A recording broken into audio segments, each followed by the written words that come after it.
Welcome to our live stream of high school sports. Please note that this broadcast is produced by an independent team of sports enthusiasts, and the views, opinions, and commentary expressed are solely those of the commentators and not representative of the schools, teams, or athletes featured. While we strive for accuracy, occasional errors or misstatements may occur. This stream is intended for entertainment and educational purposes only. Thank you for joining us and enjoy the show.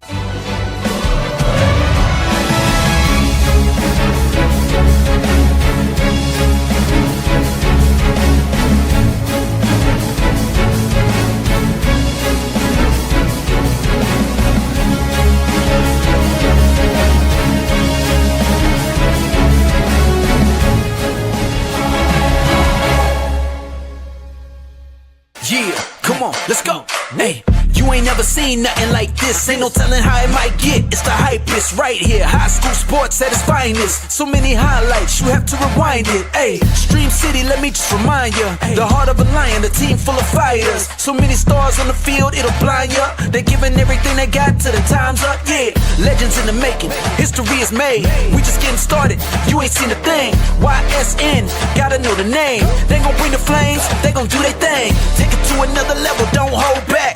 High school, got a passion and we show that. Got the drive and you know they got the heart. Number one spot for your high school sports. Let's go for the win. Hey.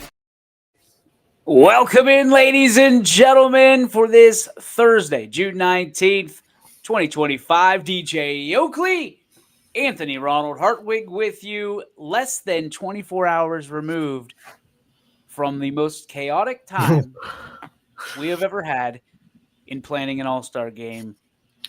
But we did it. We did it. We made it. We made it. We did it. And I think it was a special moment.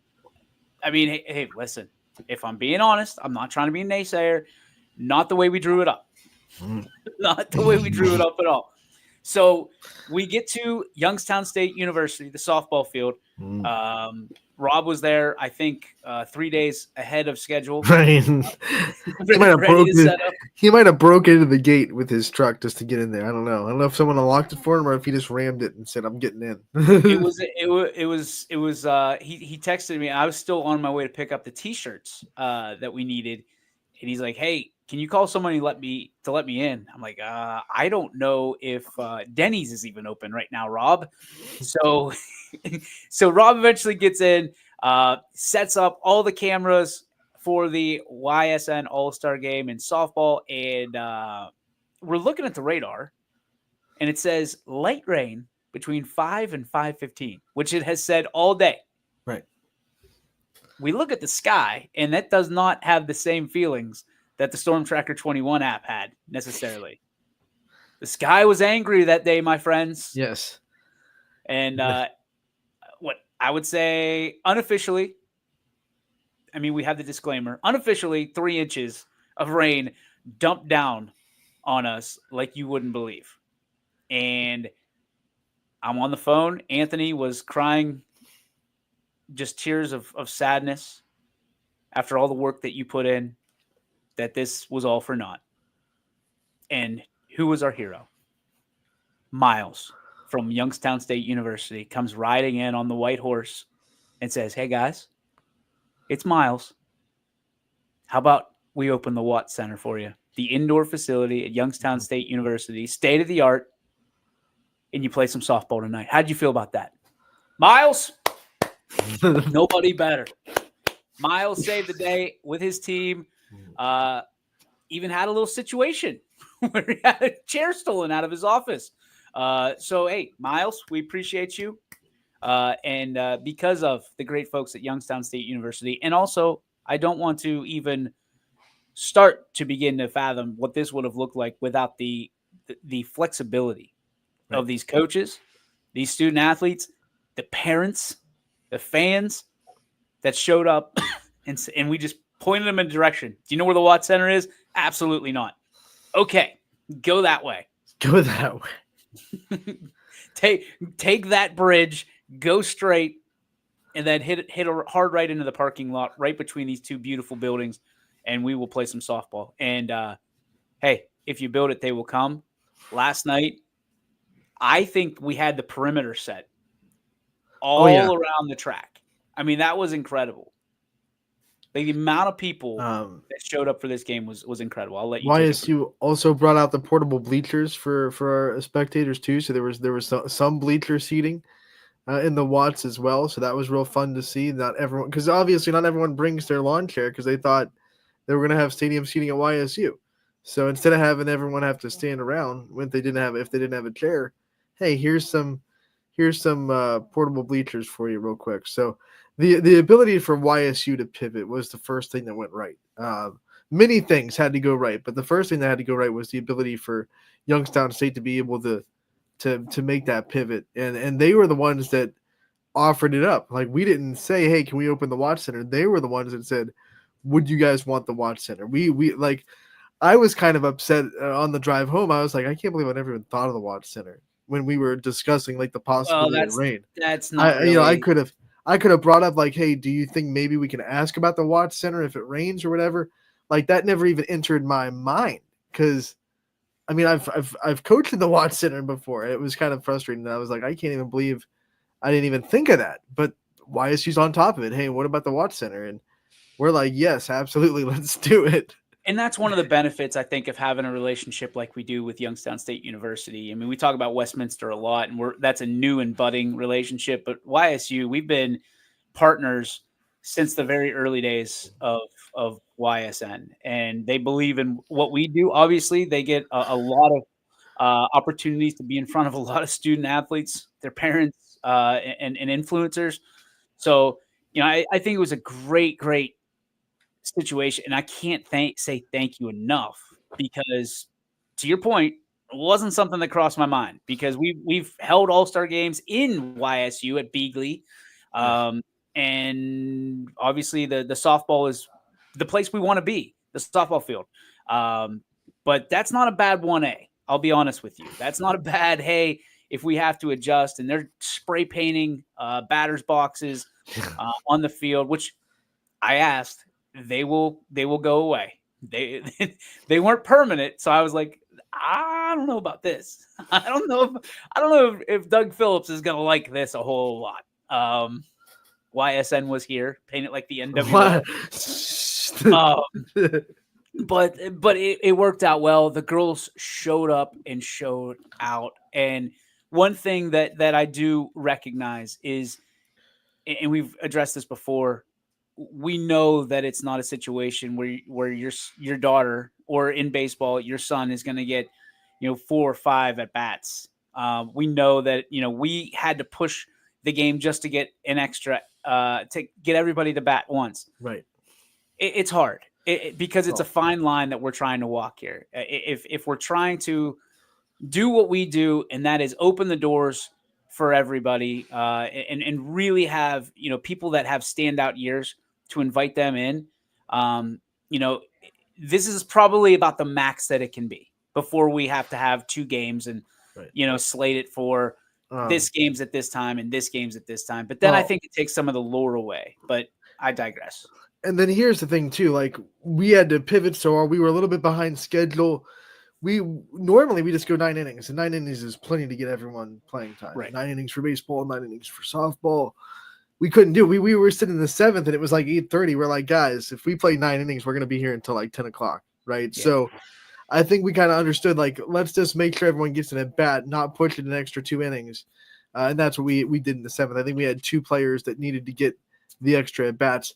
In a normal 9-inning game, if everything was normal last night, probably would have gotten everyone an at-bat. Most people 2 at-bats, no problem. Yeah. So, I understand the frustration from that standpoint, and I do apologize for that. I can sit there and say that we tried to warn you, but I get it. I understand it. When the situation happens, there's no disclaimer that's going to, calm you down in that situation. But I do want to thank everybody for coming out, because it would have been real easy to say, you know what, screw off. We're not going to do this. We're not going to jump through hoops to do it. They did it. They paid the $5 of parking fee, and then they paid the admission fee that would go to the $5 from us goes to Shaker Woods Helping Hands to help others. Cannot thank you enough. That is what this game is all about. It's all about having fun, which I think the girls did. I think the coaches did, certainly. And I think being able to have those coaches and kind of pay homage to them a little bit and tip your cap on saying, hey, great year. We appreciate all that you've done on and off the field. We recognize that you've built something special in your community. Fred Moots and the Boardman staff, and you talk about the tag team combo over there in Mineral Ridge. Those guys, they were fun as heck last night, coming in like the 49ers. They come in the tunnel. Yeah, I loved it. That was sweet. That was awesome. And you could tell they were having fun the entire time, and that's what it's about. And people were frustrated, a couple of times because of the scoreboard and because of the way the game was going. And we got to check. It's not about the scoreboard. I can promise you it's not about the scoreboard. These girls probably will not remember if they won or lost that game, but they're going to remember the pictures and the memories and who they played with and beside and against and stuff like that. That's what it's about. So, hey, well done, everybody involved last night. Thanks for coming to our birthday party and having a good time and eating some cake alongside us. It was awesome. We have so much talent in softball and baseball, man. It is ridiculous. It is crazy. But Anthony, we have to shift our focus because that closes the book, pal. That closes the book on the school season. And it's kind of sad. I'm not going to lie to you. But there is no rest for the weary because you and I have this is your last show for a couple weeks because you're going to be out tomorrow. I have not decided quite yet if there will be a show tomorrow or not, because there is a interesting meeting I might be a part of tomorrow. Ooh, there's a little teaser there. I'm not teasing anything. Nobody's going to find out about this one. Maybe you, whenever we get off the air. But we had an interesting, while the game was going on last night, one of our favorite pitchers. Yes. Oh, wow. That has ever come across YSN was showing out, dude. In the College World Series, nonetheless. Right in the semifinals. Landon Beitelcheese. Big Cheese, as he's been often referred to here. He was just a little cheese when he was on YSN. Now he's the big cheese. 9 Ks last night for Arkansas in one of the most interesting games, thrilling games that you could ever watch. I mean, that was wild. Landon went 5 innings, gave up 3 hits, 2 runs, and 9 strikeouts in his outing. Not usually a starter, but when you're they would have had to beat LSU and then beat them again tonight. So they were in like a situation where they had to go back to back, and they had already played 2 games the last 2 nights to win to get to this point. So Arkansas was just trying to use all the pitchers they possibly could, and Landon really stepped up for his team. If they would have won that game, they would have had arms left because he was able to go 5 innings in a start. I'm sure the coaching staff probably thought, hey, if we can get 2 or 3 out of this kid and let's make this a bullpen game so we can use a starter for the winner-take-all game that would have happened today if they would have won that game. That was probably the game plan, but Landon said, you know what, I'm going to go 5. I'm going to make sure our arms are saved. And he really gave his team a legitimate chance to win that game. It didn't go their way in the 9th, unfortunately. It was rather crazy the way that game ended. I texted you about it because we got home just in time to watch it. Yeah. But heartbreaker for Arkansas. They haven't been able to figure out the puzzle of LSU in Omaha. That's their 5th straight loss to the Tigers in Omaha in the World Series. But I promise you, the Razorbacks, they'll be back. The Hogs. Woo Pig Suey. Woo Pig Suey. Our first guest, I am incredibly excited about. He's a dear friend, has been for a long time, and he's had quite the past couple years in his career.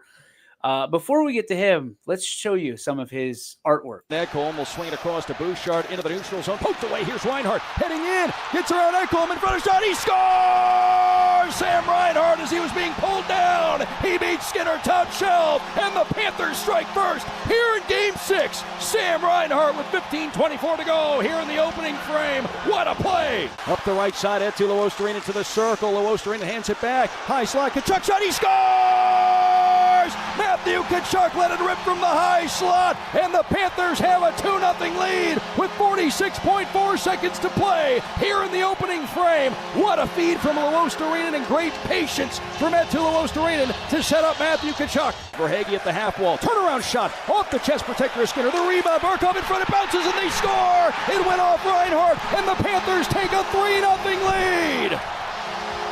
It went off Reinhart in front. 2:29 to play in the second, and the Panthers lead Game 6 by a trio. Verhaeghe. Ladies and gentlemen, at this time, by way of Michigan, as well as Youngstown, Ohio, through Cleveland and on his way to Sunrise, Florida, my dear friend, and one that my children will call Uncle Dougie, he is Dougie Panther himself, the voice of the Florida Panthers on the radio, Doug Plagens, two-time Stanley Cup champion, Dougie P. What's up, baby? Well, it's great to hear your voice. It's great to see you, and thanks for having me on. This is great to be able to catch up with you, be able to see you, albeit through a screen. I miss you, buddy, and Anthony. We've never met before, I don't believe, but great to see you as well. It's great Dougie, to see you, man. I think we've talked before, but on the over when we used to do audio only, way back in the day. That may have been okay. Well, great to put a face with a voice now. The face is here. There we go. You probably wish that it was still just audio, Doug. Just throwing that out there. Dude, let's just talk about this. I mean, the last 2 years for you have been so fruitful. Obviously, being the voice of the Panthers down in Sunrise, Florida, back-to-back Stanley Cup champions. The third time the Panthers have been in the Stanley Cup finals in a row consecutively. And you, my friend, have been there every step of the way. What has this ride been like? It probably unlike anything you ever imagined you'd be on. Well, DJ, there's so many different layers to it because this was my 10th season with the Panthers. So going back, I've had a chance to really see the overall evolution of not just this team, but the growth of the sport down here in South Florida. And you can't tell one story without telling all the different stories and describing all the different layers to all this. So going back to when I came here, you've seen the build, you've seen the electricity. Nowadays, you see more people with the car flags, the gear. You hear casual hockey conversations out and about town. Everybody wants to be around the Panthers in some way. And so much of that growth down here, it started in the community, and it started with the investment of our ownership. Vinny Viola and his family have put a ton into this. And as time's gone on, going back to 2020, Bill Zito came in as the general manager and all the different moves he's made. And of course, Paul Maurice behind the bench, and to see the whole evolution, both on the ice and off the ice, the growth of the team, the growth in the community. Like I said, you can't tell one story without telling the other. And now what you've got here is an area that is just loving the Florida Panthers, loving hockey. They're excited about this team. And fortunately, this team is still full of guys right in their prime. And this team's going to be a contender for a long time to come. But from our perspective, you get into working in sports. Obviously we're not out there on the ice playing the sports, but you get into sports hoping, and especially on the broadcast side, you get into it hoping that you can in some way one day be involved in these big games, and to see the best of the best playing for the biggest prize, and to see the growth of this team, and to see this Panthers group do what they've done now, back-to-back years winning it, and 3 straight years getting to a cup final. I know even before this cup final started, when they had officially punched their ticket in, you're saying, okay, there's still one big box to check here, but in this current era, in this era of Major League sports, especially in leagues that have salary caps, to even make it to a final 3 straight years is rarefied air. It's a special achievement. So, like I said, for so many different reasons, and with all the different people I've been able to experience this with, it's been a dream come true to be able to be along for this ride and to be involved in some small way with it. And it's just been a thrill to watch these guys accomplish what they have. And it still hasn't fully set in, I can tell you that much. Like you said, it's your 10th year with this franchise, and they haven't always been where they are now. You've been able to see the growth of this franchise kind of unravel in front of your eyes. What's that been like to kind of be a part of it? It's not like you kind of stepped into it when they were here, but you've been there to watch this franchise grow into what it is now. What has that been like for you?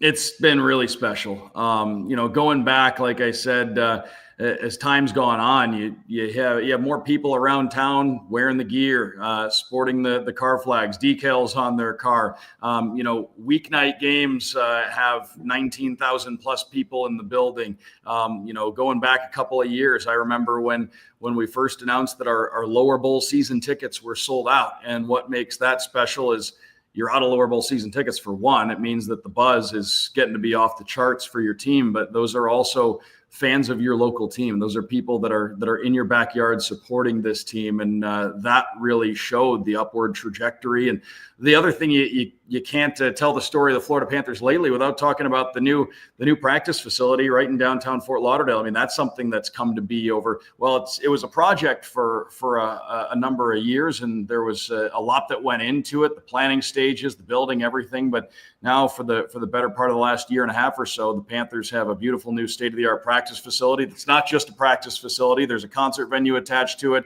Youth sports uses it for a lot. It's right in a beautiful park, an area downtown Fort Lauderdale. There's pickleball, there's a full-service restaurant, everything. But all this is an investment of the ownership, and then it directly correlates with just the growing buzz and electricity around this team. So you see the great product on the ice, and especially from afar. You guys watching in a different part of the country, you see what the team's been able to do on the ice. But and that's the most visible part of it. But it certainly stretches a lot farther than that locally down here, and that's why I had a conversation with somebody in a different outlet, and I know you've probably heard the term non-traditional hockey market get thrown around quite a bit, and usually that's in reference to all the teams that maybe didn't exist before Wayne Gretzky was traded to the Los Angeles Kings back in 1988, which ultimately that kind of ignited so much more interest in the sport. And then after that, into the 90s, you saw the Sharks and the Lightning, and of course the Panthers and the Ducks came in, and you have hockey in these Sun Belt areas. And now, of course, you've got a team in Nashville and Vegas and Dallas and all these different places. And I know the term non-traditional hockey market gets thrown around, but we're talking going on 4 decades now with hockey in all these places. And a lot of these locations have experienced winning, and a lot of these locations have seen kids drafted. It's not weird now to see a kid from Florida or California or Texas get drafted by a National Hockey League team. I think it might be just about time to throw that non-traditional label out the window. I understand where it came from once upon a time, but I think we may have in a lot of these places outgrown it. A team from Florida has been in the Stanley Cup Finals 6 straight years now, when you look at what the Panthers have done, and then the Tampa Bay Lightning before that. Dougie, I think I can speak on behalf of all Americans. You can tell us Canadians, it's our game now. It's our game now. It belongs to us. And if they got a problem, there's no doubt about it, right? Mm-hmm. So, hey, I wanted to touch on, you mentioned the Gretzky trade. You guys, it seemed like you caught fire when you got Marshy, when you did, and he just fit in unbelievably. And this band of boys essentially just grew stronger. Do you feel like that was the turning point in the season? Because there was a moment there that it didn't feel like things were looking up necessarily for the Panthers. Well, you could see things really trending in the right direction. I think that from the start of the season, it was a really business-like approach this team had. And if we're turning all the way back, and we'll get to Brad Marchand in a minute, because I wanted to talk about him specifically, and I'm glad you brought him up. But the Panthers had a really demanding schedule. Coming off a short off season, they went to Finland back in November, and that's always going to be it's a great experience, but there's going to be a little bit of a physical toll that's going to play, because it creates some difficulties in your schedule and other places. The Panthers played a really condensed schedule. They had 8 players go to the Four Nations face-off. This was a team that plain and simple, had just played a lot of hockey. And now over these last few seasons, they've played a ton of hockey, and it just speaks to what kind of athletes these guys are. But late in the season, there were some guys in and out of the lineup. There were some players getting some rest because they needed to heal. There were some guys that maybe got dinged up a little bit, but they knew that their game, Paul Maurice, the head coach, said that their game was where they wanted it to be going down the stretch, even if they weren't always getting the results they wanted. That's why come playoff time, they really were able to just click, and rise to the occasion when the lights were bright. But Brad Marchand was such a big ad. And I remember we were sitting in the media room on trade deadline day.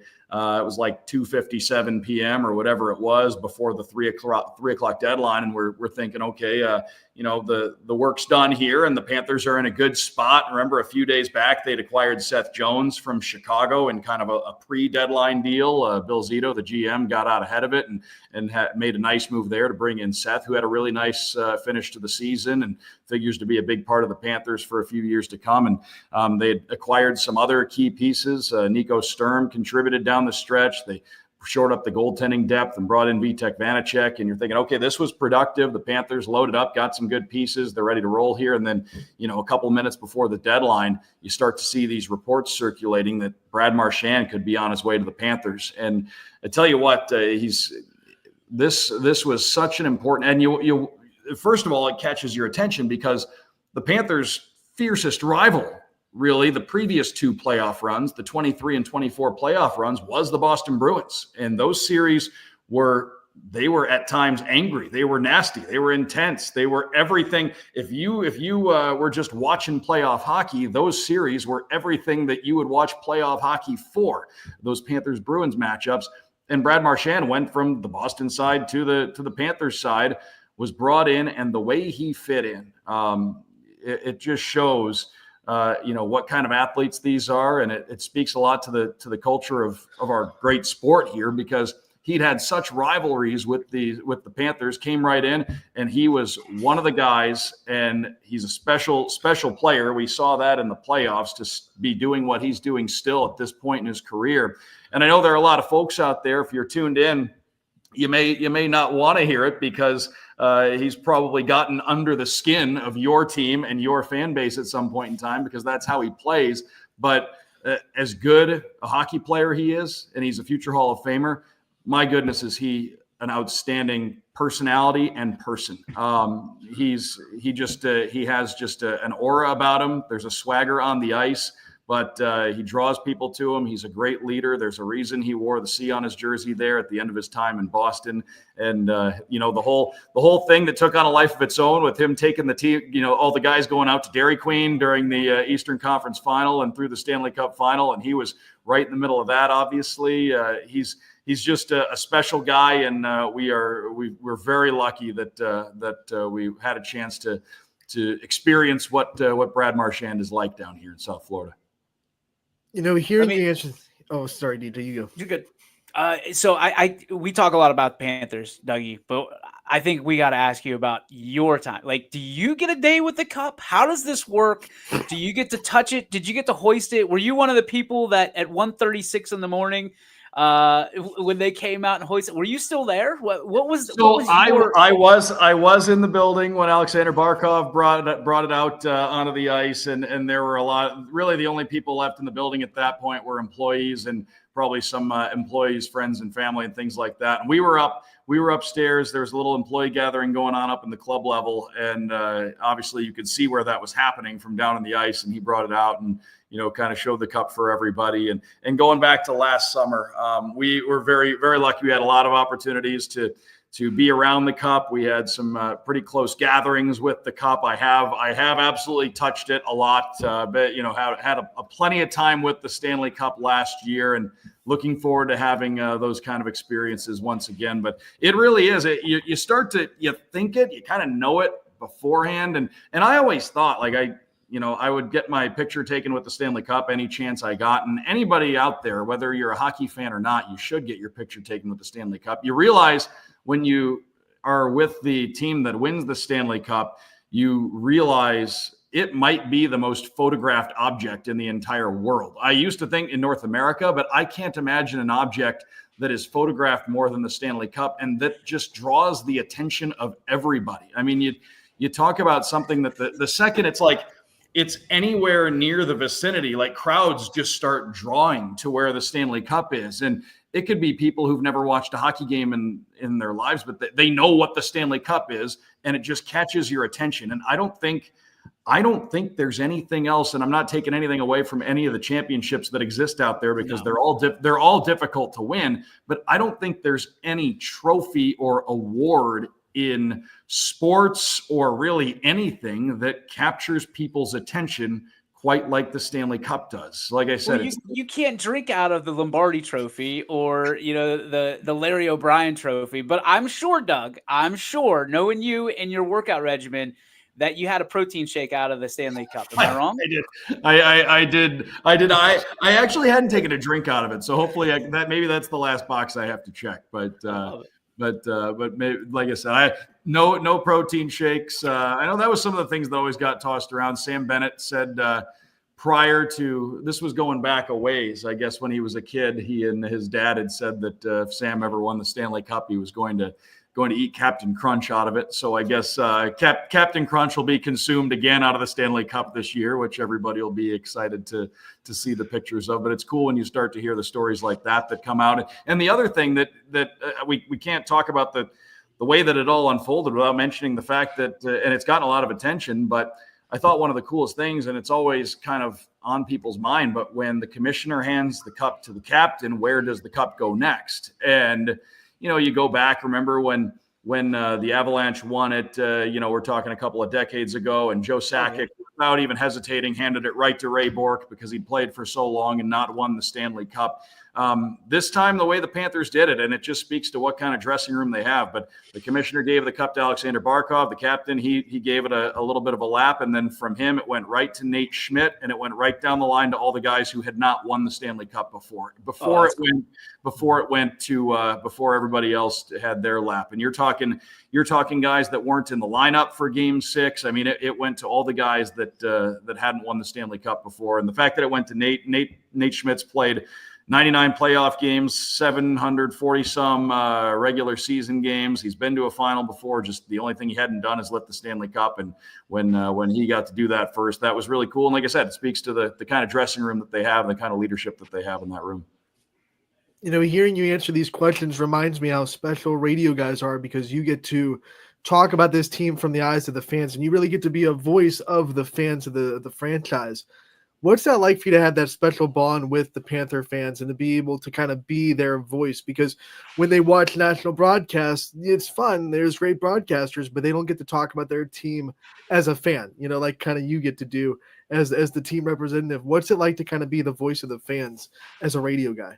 It's really special, and we get to develop bonds with a lot of people, whether it's people we bump into at the arena, at events, have a chance to meet a lot of the people who've had season tickets to the Panthers going all the way back to when they played at Miami Arena in the early days, which is always really cool. And to be able to experience what this team's done now these last few years with the great fans who've been around for a long time, or the ones who've just jumped on board with everybody alongside, it's a thrill. And my broadcast partner, Billy Lindsay, was an original Florida Panther, came to the team in the expansion draft back in 93, spent most of his NHL career with the Panthers, lives in South Florida from the time he was done playing, has worked for the organization on the broadcast side and a couple in other capacities ever since then, holds the organization near and dear, and to be able to experience it all alongside him is really special, and just adds to what a thrill that it is. But to be able to have those kind of bonds with fans, and you nailed it right there. And we get a lot of people who say that during the playoffs, once it goes to the national broadcast, and the national broadcast teams are great. And I can tell you right now, all the people that you see doing the national broadcasts, they're great people. They're absolute pros. They're prepared. They do an outstanding job, and I love the fact that I get to chit chat with them on a game-to-game basis. But we have a lot of fans that really do love our local broadcast, and that means the world to us. And therefore, we get a lot of people who say that they sync up the radio broadcast with the TV broadcast, which you can do with modern technology and apps and everything like that. It's actually much easier to do than people would think. You just pause your TV at a whistle and then press play on the TV when you hear the same whistle on the radio broadcast, and off you go. And I'm amazed continuously at how many people tell me that they do that. And like I said, just that part of it just means the world to us, because for us, we just hope everybody enjoys the broadcast as much as we enjoy doing the broadcast. You're speaking our language, because they happen to do that in a certain market that you've performed in here in Youngstown with a station not to be named with our broadcast. So hey, we're right on par with you, pal. I know we've obliterated our time slot, so I apologize for that. But I got to ask you one more question, man, because I know there's a lot of dreamers out there, and two puppies growing up a few years ago back in Y-Town, working at a station together, just trying to climb that ladder and accomplish their dreams. I think they're doing it right now, pal. One of them's you. The other one is the guy talking to you.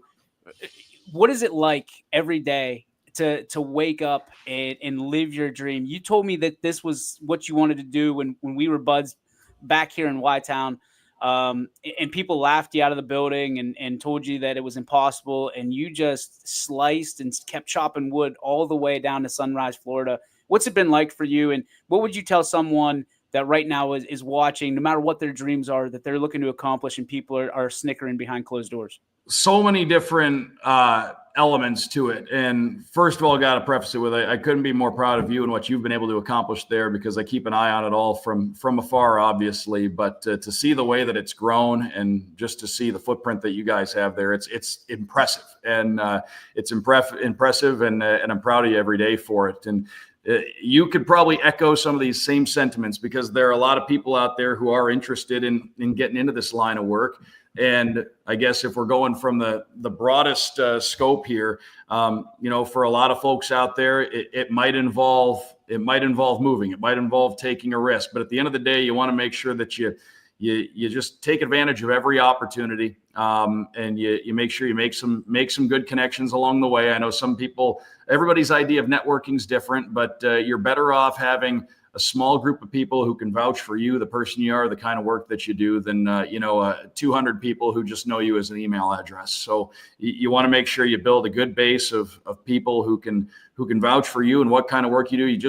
It sounds simple, but you want to make sure you're always putting your best foot forward, and you always want to work hard, because at the end of the day, it's going to take a couple of breaks along the way too. And you want to make sure that you do good work and create those good breaks for yourself by putting yourself in good positions. And the other thing is, there are going to be times when it does get difficult along the way, and you just have to kind of keep your eye on the big picture, and don't get if you have a rough day or two, don't let that derail your train of thought or your focus. So there are so many different elements to it. I know I probably just threw a few things out there that sound pretty basic, that I'm sure some people have heard before, but it's all about just keeping your eye on the prize and making sure that you're putting yourself in the best position every single day to be able to capitalize when those opportunities do come up.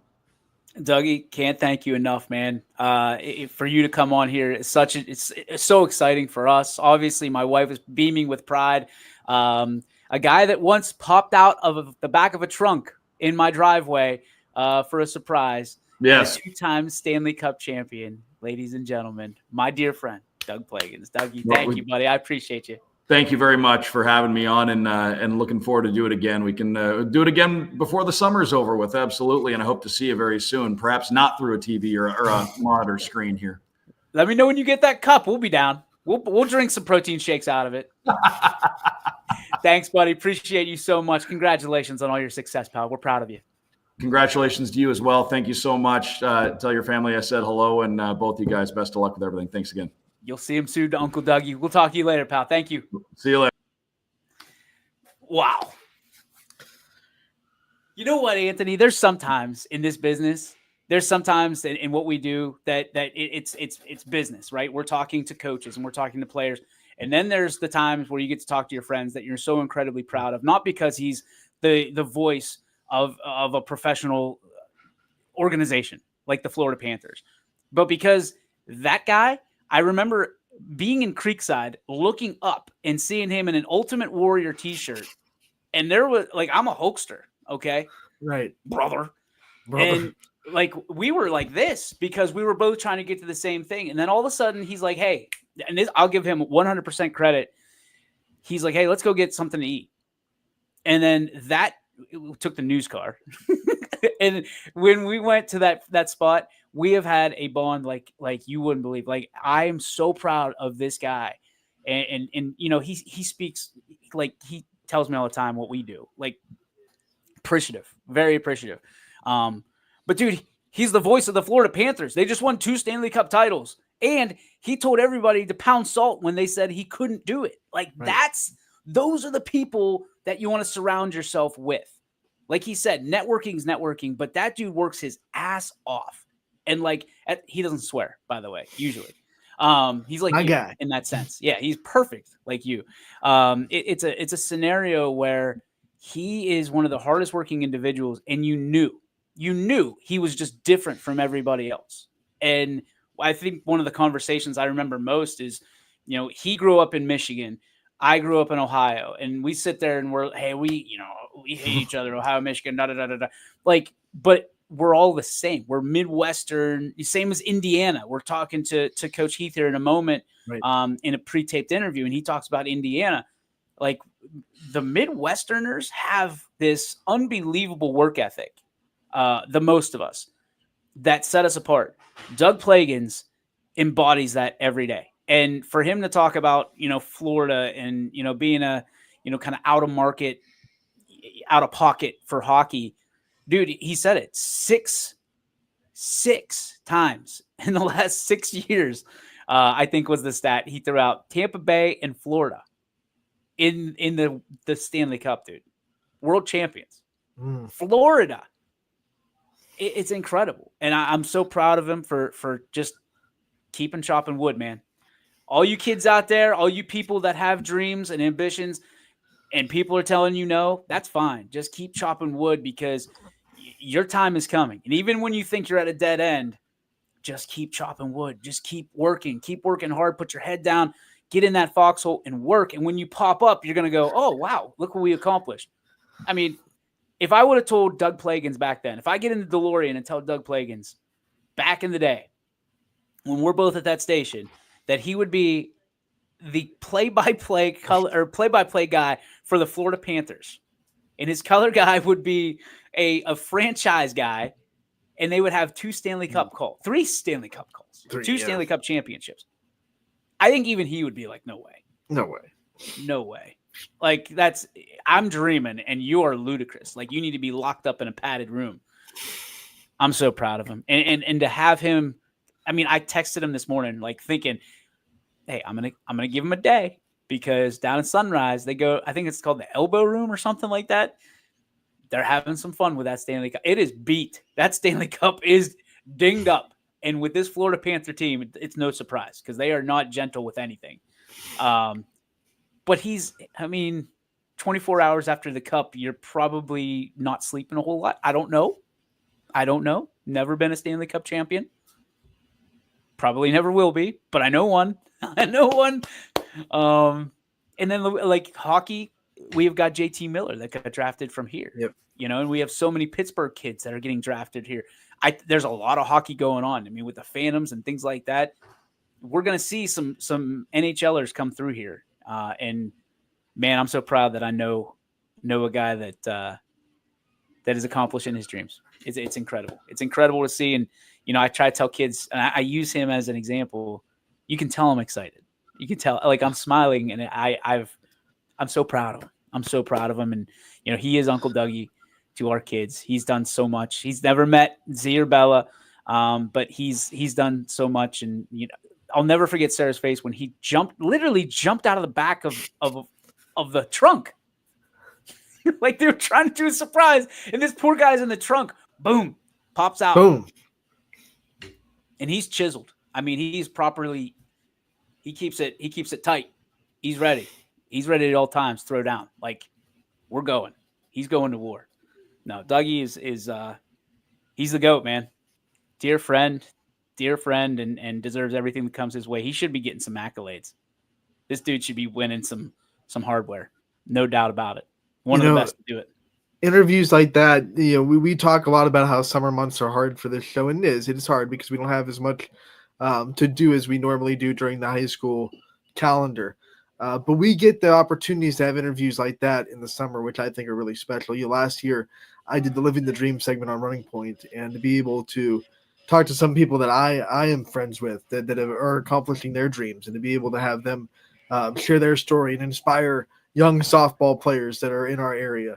Those are the cool things that we do get to do in the summer that maybe we wouldn't be able to do during the hectic high school calendar year, that are kind of fun to be able to express and to be able to kind of bring guys like that on and girls like that on to kind of show a little bit of what it takes to get to the dreams that people around here are dreaming to get to. Well, I couldn't agree with that more. I think that's a great assessment of kind of what we have to do. And, it's, people, I got some flack last night from a couple of people that are like, you're taking time off.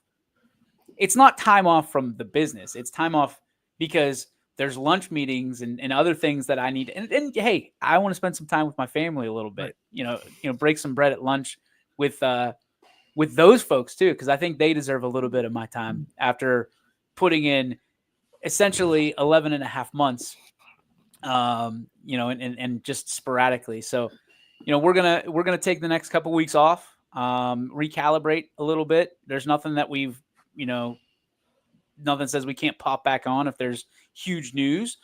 But you said it best last night. You wake up in the morning and we're grinding until about 3 a.m. Right. So, my alarm goes off at 6:20, much to my wife's not liking. That's the only word I can find right now. Side eye. Like, what are we doing? Yeah. It's an interesting business that we're in, and we're not asking anybody to feel bad for us, but it's one that, they were doing something on the Today Show today talking about that, jobs now you can't get away from. They're limitless. It's not 9 to 5 anymore. Right. Everybody's answering emails and stuff like that. And, fortunately we have people that are interested in what we do, because if that weren't the case, we'd be in big trouble. But it's also a double-edged sword because there's no time off. And what I'm learning is you can't take the YSN hat off necessarily. And sometimes you have to. Sometimes you have to be dad. Sometimes you have to be husband. Sometimes you have to be, somebody else to somebody else. And, it's not often easy to wear all those hats at the same time and keep a business going the way that we have to do it, because, people don't like it, but it is 24/7. We're going to have a guest on here that nobody else, we have an exclusive that nobody else has, but you put in the time and the relationships and the resources and all that stuff that Doug did talk about in networking. And you get opportunities like this, but you don't burn those bridges. You know what I mean? There's bad things that happen to people, and it's not all the time their fault. And, it's not always going to go their way, but it's not our job as what we do, contrary to popular belief, to put their business out in the limelight like that. I mean, these are men, women, and children that are not professionals. They're doing this because they love it. And it's our job to shine a positive light on them and give them a platform, a proper platform that they can be proud of and feel safe. And that was one of the things that we said. And, I hope I'm not breaking down the fourth wall here, but one of the things that we told Coach after we got off the air is, hey, you're safe with us. We're going to prop you back up. If there's something that happens, we'll make sure you're there. And, we want to gain that trust, and we're not here to have gotcha journalism. So without further ado, I think being able to intro the brand new coach at South Range for the high school girls basketball, James Heath. And here's our interview from earlier today. Anthony Hartwig with you here, and we are joined by a very special guest today on the YSN Live show. It is someone that we're bringing into the fold as the first Coach's Corner, and a brand new job opportunity for this guy that we have definitely grown to know over the years with his involvement in another YSN school for sure. Coming to you, the brand new girls basketball head coach at South Range, taking it over, James Heath. My guy, thanks for coming on and talking to us, man. Yeah, awesome. Just really excited. We got a lot of excitement going on with the girls program right now. We hit the ground running, and we're not looking back. We're just looking forward with what we're trying to get done before our girls start to focus on their fall sport, and then that will allow us to have a little bit of a chance to breathe before October, November comes. And then we bring in DJ Oakley to be in this too. And we are just so excited for this new job opportunity for you, Coach. My first question for you, of course, for people that don't know you, let's talk about your journey and how you got to this point as the new head girls basketball coach at South Range. Yeah. So I've coached multiple sports. Really, I guess you want to know my journey started out at the Ohio State University. So I was a kid, grew up in Indiana. I didn't like Indiana. I didn't like Purdue, but I fell in love with the Buckeyes. So had an aunt and uncle that both worked at the university. And so that's where I wanted to go. But I wanted to be a basketball manager, and I was trying to work out an opportunity to have a job on the staff there. And things didn't work out. So I ended up over at Ohio State football. So tried to work my way back over to basketball. And so I was lucky enough for the 5 years that I was at Ohio State, I was able to do both. Now, the cool thing about that is that you got Hall of Fame coaches at football, you got Hall of Fame coaches with basketball, and you can't help but pick up something. So I knew I wanted to coach. Took a long pause, life happens. And then really started coaching football. And then someone said, hey, what about basketball? And I'm like, basketball is my first love. I'm from Indiana. I mean, it's in our DNA. All we do is we pick corn and play basketball. That's what we do. So, needless to say, took that opportunity, ran with it. I've had some great coaches, both on the football side and the basketball side, and they've been able to teach me a lot. My high school coach, Gene Miller, just retired after 50 years, and a lot of victories, like 800 and something victories. He's in the top 5 in Indiana history. So, I mean, whenever he said things, I would listen. So I think that gave me a really good foundation, that got me started thinking about I wanted to coach, but I didn't know at what depth. But coach at Crestwood with Josh Chikaki. Josh became a wonderful mentor for me, really reshaped the way that I looked at coaching, kind of a hothead screamer into more of a relational coach. So that was a definite evolution for me. I went to NDCL and coached girls there, and some great coaches there, but ended up in Middlefield as the boys coach at Cardinal, and coached the entire season with cancer. So needless to say, that was definitely a learning experience. But I think that I wouldn't be taking the job at South Range if I hadn't experienced that, because what it really allowed me to do is look at what's important. Especially with, and I told our girls just yesterday, basketball is important because we're committed to it. But at the end of the day, it's summertime. I want them to be kids. I want them to be able to have fun, enjoy themselves. They're also committed to other sports at South Range because we share athletes. And I love it because there's been some success with some of the girls programs, and we're going to have that with girls basketball. It's just a matter of time.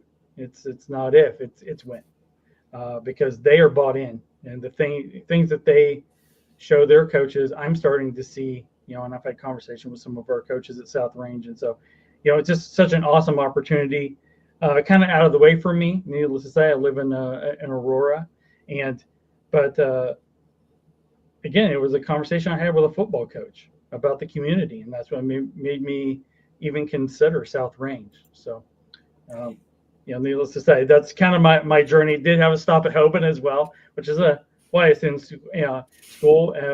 TK Griffin, he's another guy who really showed me. And if you were able to see what Hoban's done since 2020 and what we'll do, there's a lot of similarities there, and that's not a mistake, because he really, he's just like Josh did, really helped me to look at what it takes to be successful with a program, and it's all built on relationships. That's incredible. I mean, what a journey to get where you are today. I mean, you said this is kind of a distance, right? for you to drive in and for you to look at. What was it that really stood out to you about the South Range program and this South Range position as the head girls basketball coach that really enticed you to say, hey, I think this is my next step and I think I can help this program, and vice versa? I think this program can help me. Yeah. Again, fit was everything. Needless to say, the committee put me through some pretty good interviews, but I gave it right back because you're really investing all that time, and it needed to be a good fit for me. South Range reminds me of home. So I mean that was an easy box to check. But yeah, it's an hour from the moment I walk out my door to whenever I step on the court.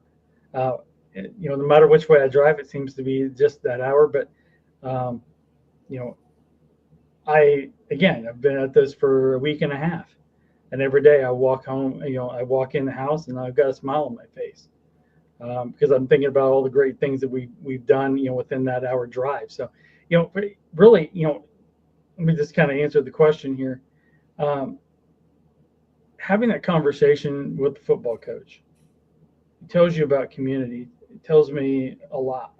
I need to figure out for myself and actually meet the people, but that was huge. That's a huge endorsement. People don't do that, unless they really, they like where they're at.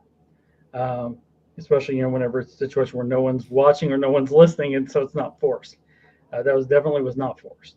It was a great conversation, and so that's what made me consider it. Now, let me also say this: I'm real savvy with being able to get games to be able to watch, and what I saw were girls who definitely would fit in with my system. I'm not going to lie.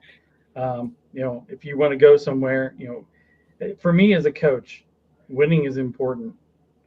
And our first year is going to be very important because we're trying to build a program. We're not trying to, and that's another thing I said to the committee. I'm not here to just manage our junior varsity, maybe even our freshman or our varsity. We want to build a complete total program, and we want to have sustainable success. I believe we've got the culture, or we're already starting to build that culture and put it in place, so that we're going to be a power going forward. And I have no, fear in saying that. I'm already starting to see that, we're making strides that I didn't think we would within my first 10 days at South Range. But the only reason why that happened is because you've got tremendous people. And that's what was most important to me. I need to know, what are these people like? Can I build relationships with them? Can we be like-minded? Can we move our vision and our agenda forward? And I believe that we can. So I made it an easy, somewhat easy, choice to say yeah and take this on. But the girls have worked hard over the past 10 days. We actually gave them some time off today because they've earned it. We had a great showing at West Branch. Get some great competition there. I'm excited about what we're becoming, because again, these girls, they really have have put the work in day one. I told them what my expectations are, and they've exceeded them every day. And you need that as a new coach coming in, helps to settle that anxiety. But man, I tell you what, and I know that, let me say this. Sure. And I'll just say it. Gwen gets a lot of respect. I'll just put it that way. But we got a lot of other girls who were looking to get a little respect. And that's exciting, because they're putting in the work. They know it's not just given. They're earning it. They're earning it whenever there's not eyes on anyone other than the girls and the coaches in the gym. And we're getting after it. So I'm excited for them and their growth over a short period of time. So, needless to say, I'm probably saying too much as a coach, but, I think it needs to be said. I'm big on praise, and I want to definitely praise them and the community for what they've already done for me in 10 days. I know I made the right choice. Coach, you said that you were savvy in getting games and being able to watch this team probably from last year. I'm sure you saw a lot of nail-biting victories. This team had a knack for kind of pulling out a win out of their hat. How much does that excite you, having a group that you kind of know, like down the stretch of close games, they have experience in kind of making those game-winning type plays? Yeah. I mean, kind of was the identity of that team last year. And we've had conversations already about we'd like to not have as many of those. But if we're in them, we have confidence. And I saw that this summer. We were down a couple games, and, that grit, it came out. And, again, I won't say who we were playing against, but, we were down and we fought back. We played 3 straight games. Let me tell you, in the summer, you play 3 straight games with running clocks. It's nonstop. That's tough. You have to dig down deep, figure out, are you going to stay down or are you going to get back up and compete? And they got up and competed, and that tells me a lot. So, yes, it kind of was the identity of that team last year. We also talked about, possibly some of the things that got them into those positions. And so that, maybe we can have a little bit more of a comfortable situation rather than having to, come back. But no, needless to say, it's great experience, and it's experience that they'll lean on if we need it, during the upcoming season. I'm sure of that. But yeah, grit. That's the word that I would use. They've got grit. The other thing I would say is guts. But again, it's tough. But what they showed me this summer so far, it has me very excited. We're a tough group. We are. I can't imagine how excited you are. I mean, it isn't every day that coaches walk into new positions only losing one senior. You've got a roster full of athletes. Like you said, they play different sports. When you look at this roster, what excites you about, you mentioned them fitting into your skill set as a coach. What excites you about that? What excites you about the level of competition? As you just referred to, a lot of close games. You want them to be more comfortable, but understanding the need to get there in a conference that was knock them down, drag them out seemingly all year with everybody inside the NE8. Yeah, it's a tough league.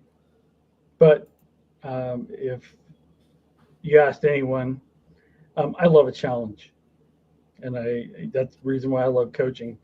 The tougher teams, I get excited about every game, but there's needless to say, I think there's going to be some dates that are circled on the calendar. I don't see how you can't do that.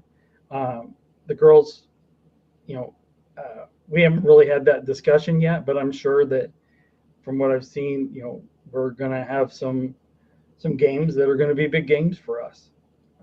And I think that's great. One of the things that I've always said is, a lot of coaches say, well, we shouldn't talk about championship aspirations, or I don't believe in that. I believe that you talk about it openly and you talk about what it takes to get you there.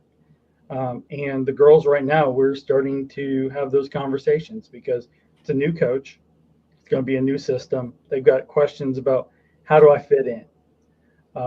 And we're able to have those discussions now. They're open to those, which is great. We want to have those now. We want to have those discussions now so that we're able to, get the vision out there and then go from there.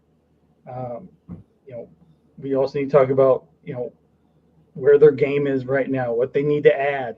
We got a short little window of time to be able to add some things, and then we'll have time for November. I don't think we open until December, maybe December the 1st. But it's important that they know what the expectations are. It's important that they know what their role is, and that's really what we're doing right now. But yeah, coming into a situation where you only lose one senior, and there's some young players who are definitely have made their mark over the summer, and so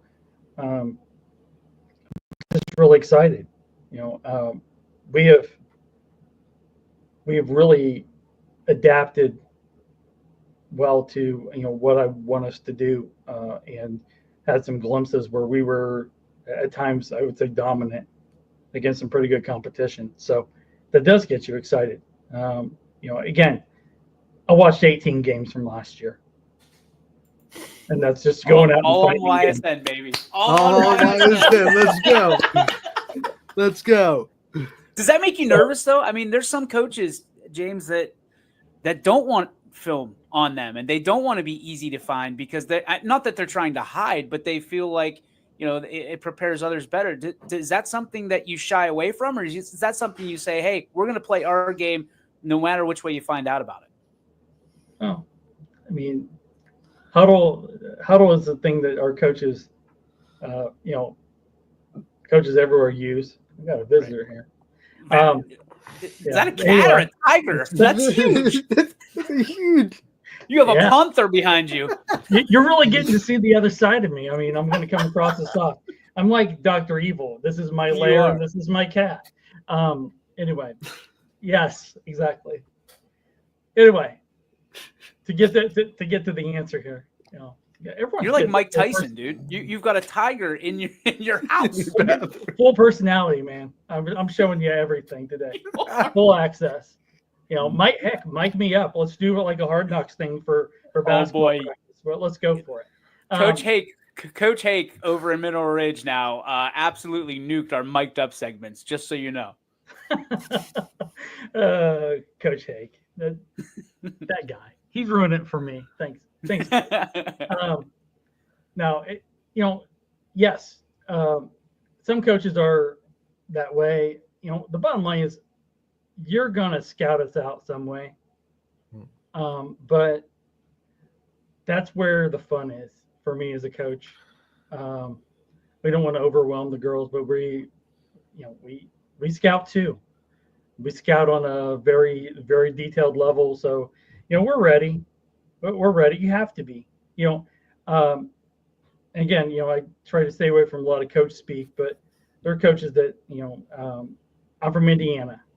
Bob Knight once said, it's not wanting to win. It is the will to prepare to win, that makes the difference. And so, I've just really hung on to that. So, I mean, yes, they're going to know what we do, but we know what they're going to do as well. And so, I mean, it's just a matter of how is your team prepared for whatever they get thrown at them. That's what matters most. But yeah, I mean, that's the exciting part about coaching is, to me is the preparation.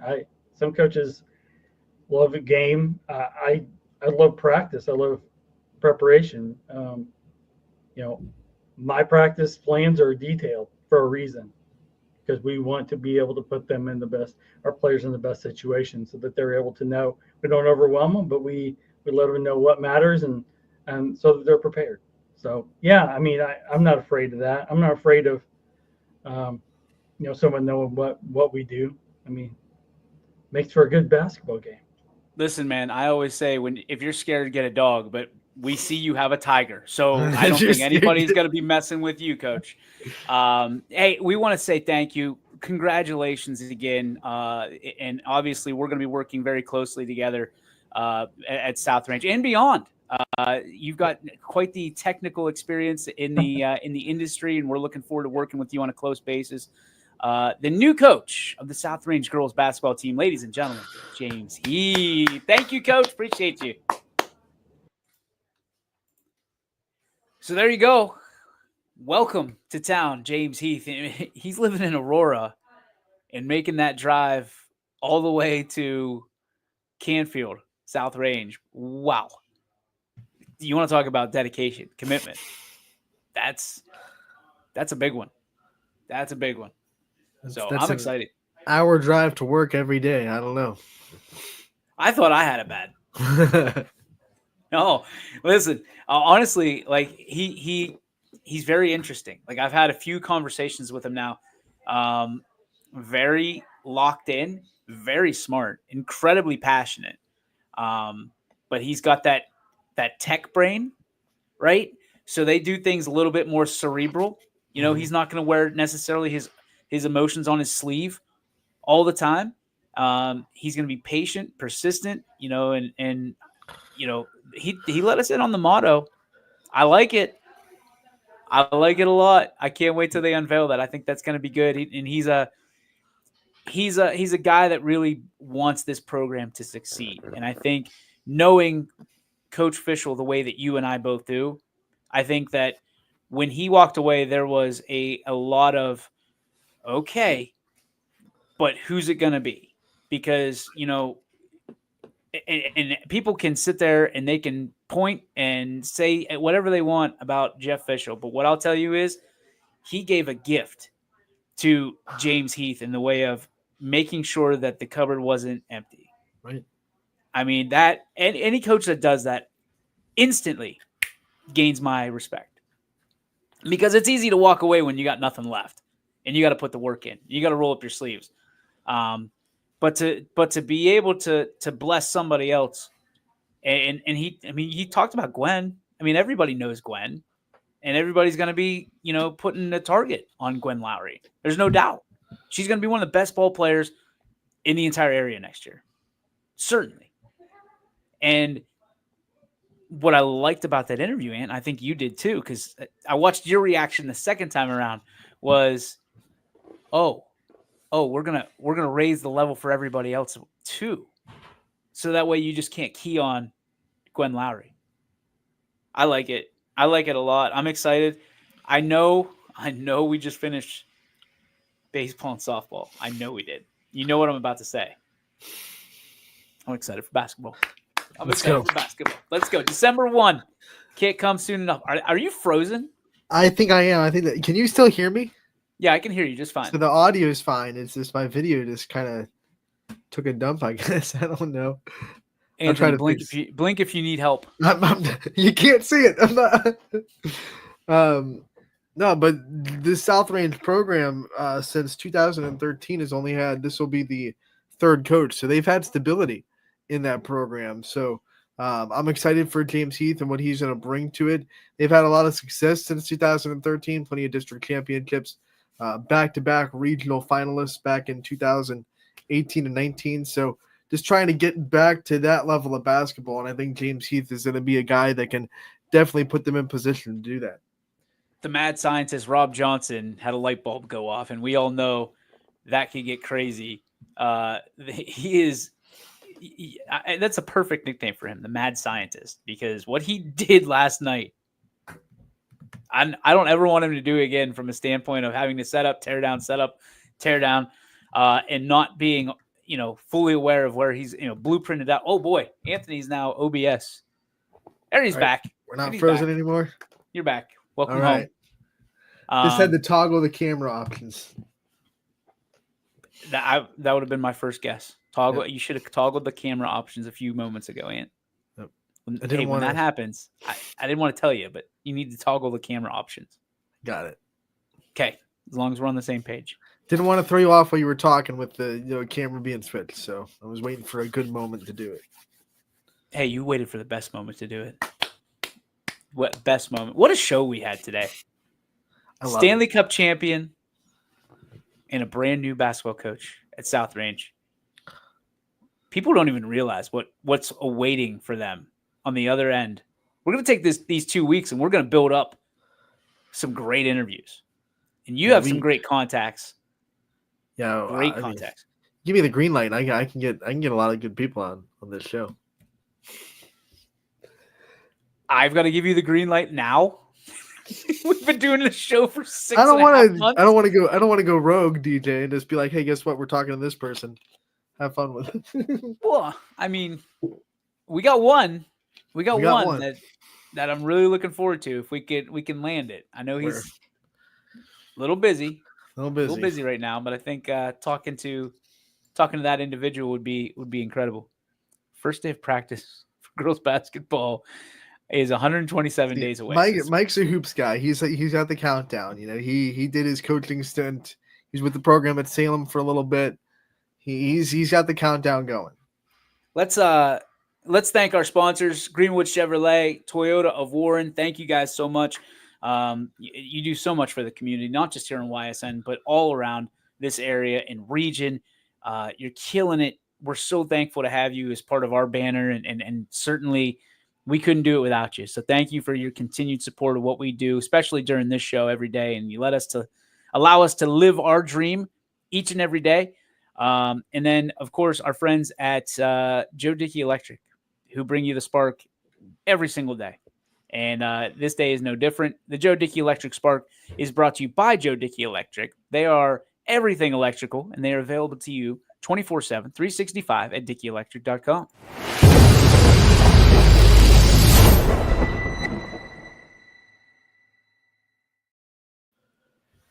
All right, I'm going to lead off if you don't mind. Go ahead, buddy.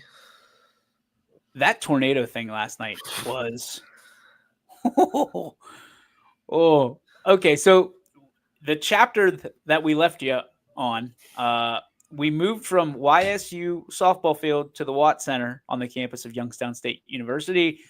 We're about to get this thing rolling, and seemingly always the bearer of bad news, Noah comes over to me and goes, "Hey, I just talked to the kind police officer over there for Youngstown State." And I immediately, I was like, "Oh no." Because he set me.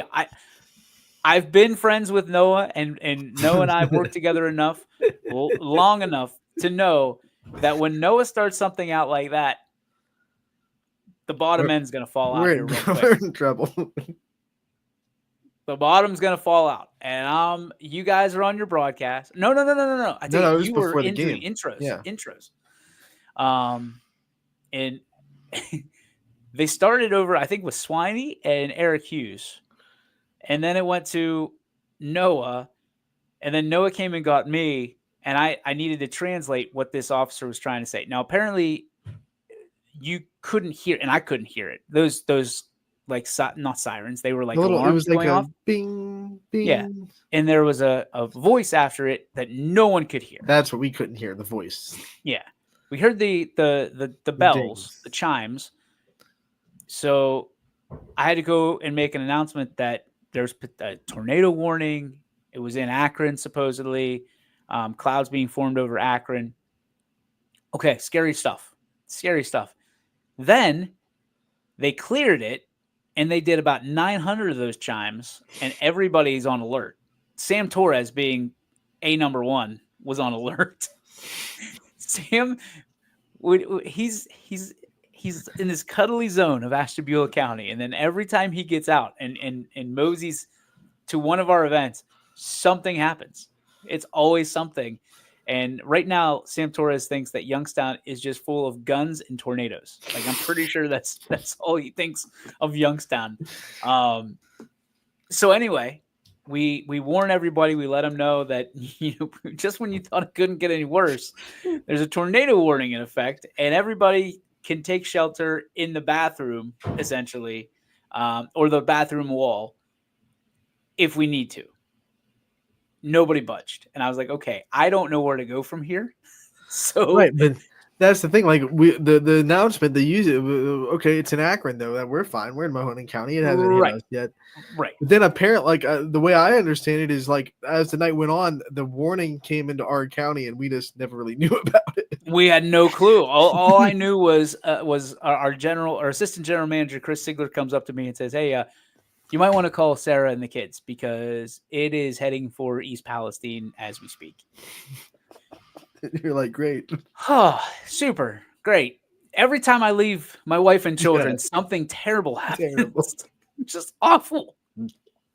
Like, it's the worst. At least you weren't across the country this time. You were just, Yeah, I wasn't in Vegas this time with a derailment. Goodness gracious. So, checked on the kids, checked on my lovely wife, who, by the way, tomorrow, 16 years of marriage. I don't know how she did it, Aunt. I don't know how she's done it. We've been together for 21 years, and we've been married for 16, and she hasn't killed me yet. Rob's got the attitude. Nothing died. We're fine.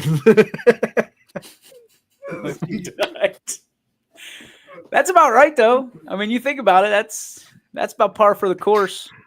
Rob Johnson's got the right thoughts. Rob had heart palpitations all night because those balls that got through the catcher were getting awful close to his camera behind home plate. and he was Well, like, "Oof." Okay, so that's I guess another talking point.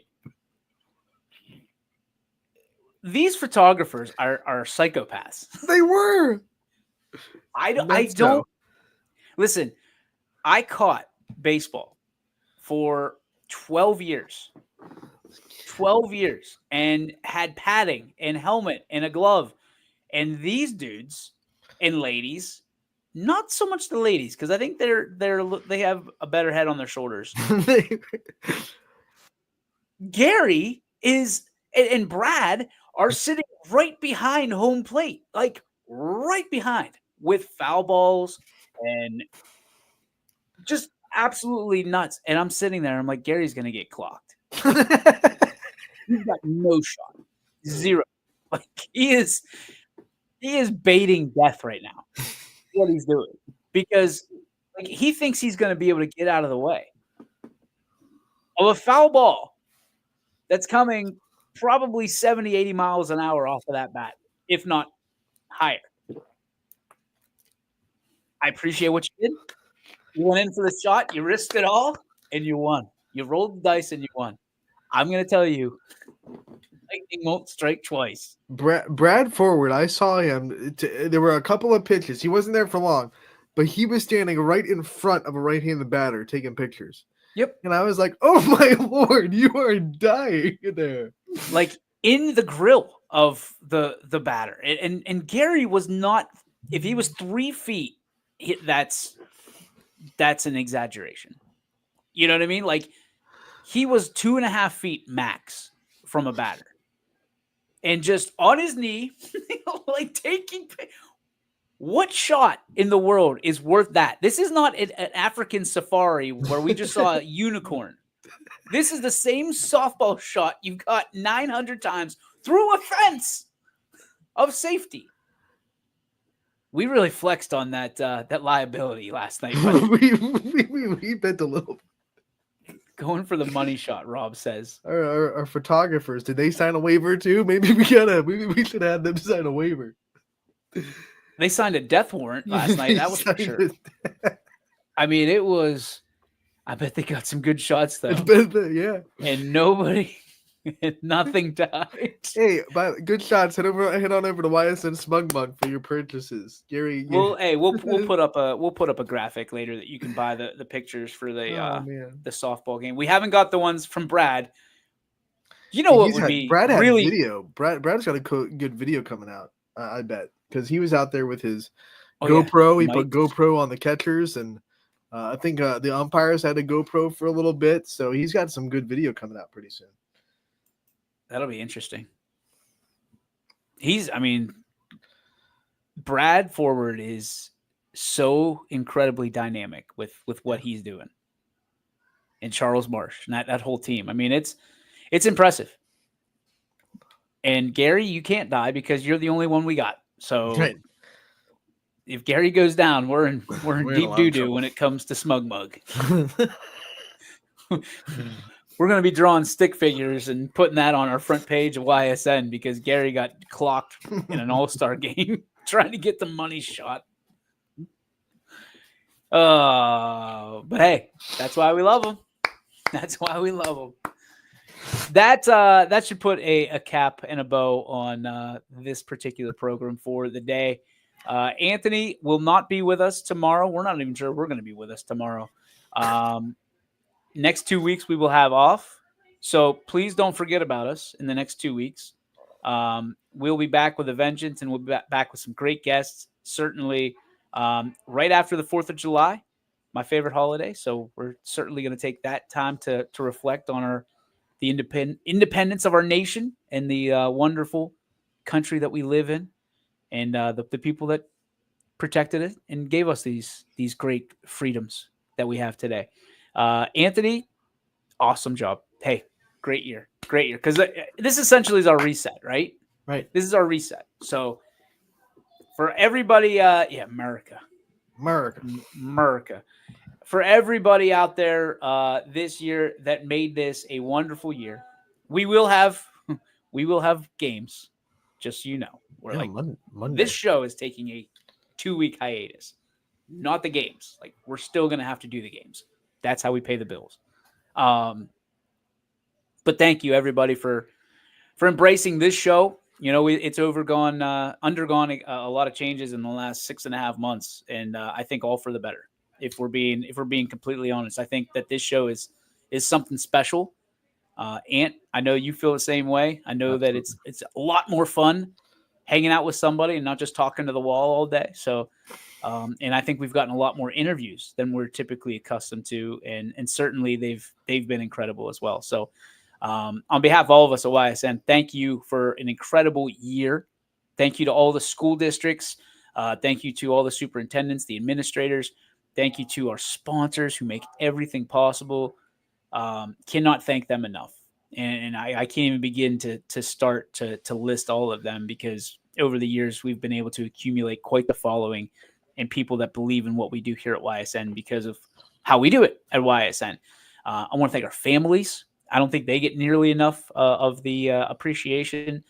They put up with us, the late hours, the never seemingly there times, and they pick up where we certainly just drop off. So thank you to the families. Thank you to everybody across the YS Nation. Thank you to our general manager, Steve Leslie. Thank you to Chris Sigler. Thank you to my wife, who schedules all these games.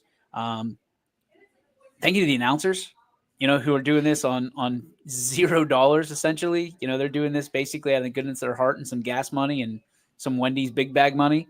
Thank you to Rob Johnson, who's become an integral part of our team, and it's taking us to way bigger and better things from the production standpoint. It